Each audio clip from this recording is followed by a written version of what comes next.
Data-driven health and safety management is a new safety course from HSE with the aim of helping you to understand why, what and how you measure your health and safety performance.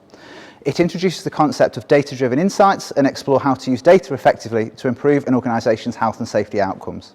Most organisations collect some form of health and safety data, and based upon learnings we've gained from our work on discovering safety, we've found usually data is retrospectively used to report on past performance and in essence describe what types of accidents happened, how they happened and who was affected. The Discovering Safety programme is founded on the idea that there's real significant value to be gained in looking to use data more proactively. The higher value questions that are important to proactively manage health and safety require a more meaningful use of data. For example, why did it happen? When might it happen again? And what can we do to mitigate against it? This means we have to use our data in new ways. Our work on discovering safety has deepened our understanding on how best to do that, to derive maximum intelligence from data. This course shares what we have learnt.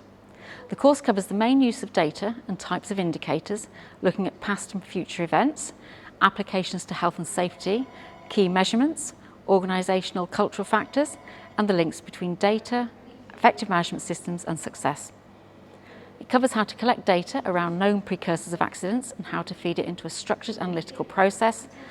It's aimed at health and safety managers or practitioners, and those in performance management roles and others who are involved in the collection and analysis of data in relation to health and safety, and those who want to learn from past performance to prevent future adverse health and safety outcomes. Data-driven health and safety management is now available to book as a one-day face-to-face course taking place at the world-renowned HSE Science and Research Centre in Buxton, Derbyshire. Our in-company training option can also be a more cost-effective solution for larger groups and enable content to be tailored towards an organisation's own needs. To find out more or to book a place on the course, visit our website at solutions.hse.gov.uk/training.